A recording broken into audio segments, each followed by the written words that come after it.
got the Spider-Man Retro, I guess is what they're calling this. Doctor Strange and Morbius. Yeah, this is to go along with the VHS releases that have come out so far. These are going to be depictions of the characters from the Spider-Man TV show from the 90s. So far, nice artwork. Kind of shows you pretty much what you're getting. On the top, you got this nice Spider-Man logo on the side. Kind of a repositioning of all the elements here, a little bit differently. Legal stuff on the bottom. And then on the back, you actually get to see the figures. These look pretty cool. These colors are pretty wild looking. But I think this is going to be cool once we get them out. So let's take the figures out of the package and see how they look. Okay, so here they are out of the box, and I just wanted to show this first because there's going to be two little bags in the packaging. You want to be careful not to toss them out because they've got uh, fists for Morbius, excuse me, and they've got the fists and magic weapons for Doctor Strange.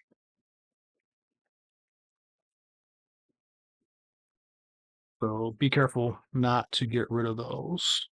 Um, Doctor Strange is going to be a bit back heavy because of because of this cape.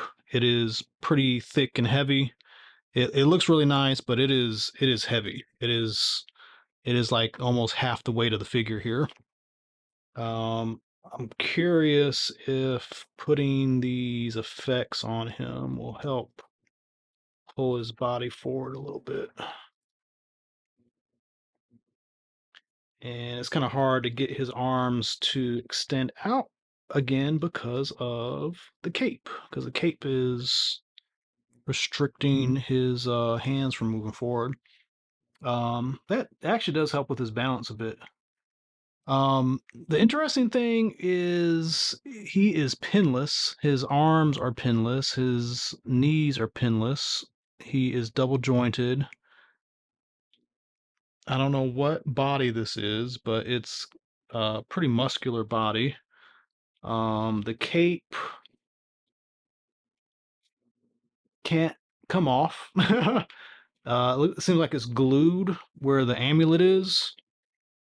Um, his head is ball jointed, so you're gonna have some interesting things that you can do with him. His upper body is not going to be very uh, movable, especially the upper arms and shoulders. But you'll be able to do a lot with the feet. You'll easily be able to get him in some simulated hovering, that kind of sit hover kind of look. Morpheus, he's interesting. This jacket is a kind of a thick rubber. It's got this nice purple on the inside, but it's hard to see with the way it's sculpted. You have to open it to see the purple. Otherwise, you're not really going to notice it very well. His arms have pins, but his legs do not have pins. Everything is double jointed, typical Marvel Legends sculpt. Articulation. Um, this piece is going to kind of get in the way, but you do get enough where you can do some nice simulated flying poses. The jacket's going to be a little bit restrictive, but as you can see, I got him in an A stance right now, and he does the pose no problem. So it's kind of interesting. This Doctor Strange feels a lot newer. Well, I guess it should be because it's newer than the Walmart Doctor Strange that we got. Kind of wonder if we're going to get, you know, another comic book Doctor Strange down the road. We may not.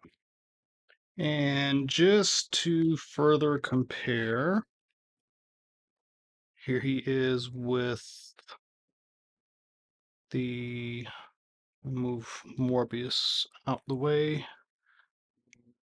Here he is with the Walmart Doctor Strange.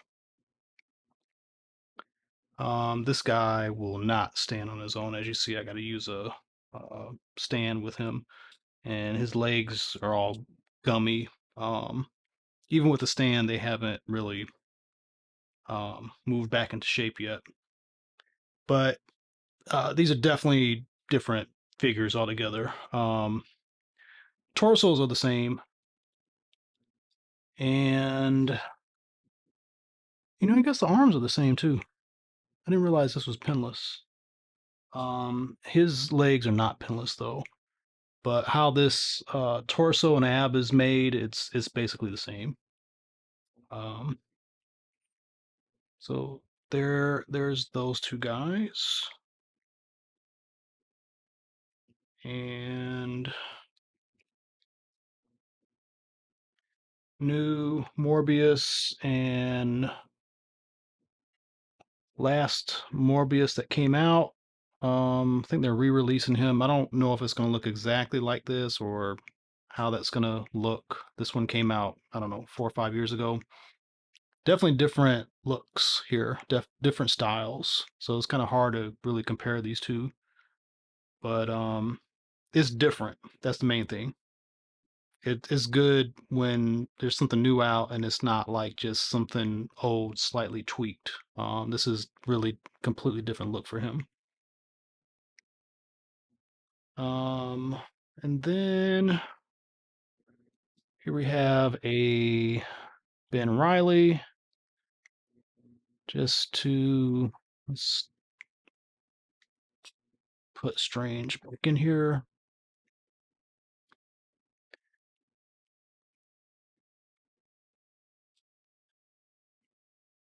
Just to kind of show these guys off together.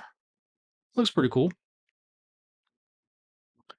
Um, I guess the only other thing to note is that there is no cell shading on these. So the initial VHS figures had cell shading, and I guess people complained.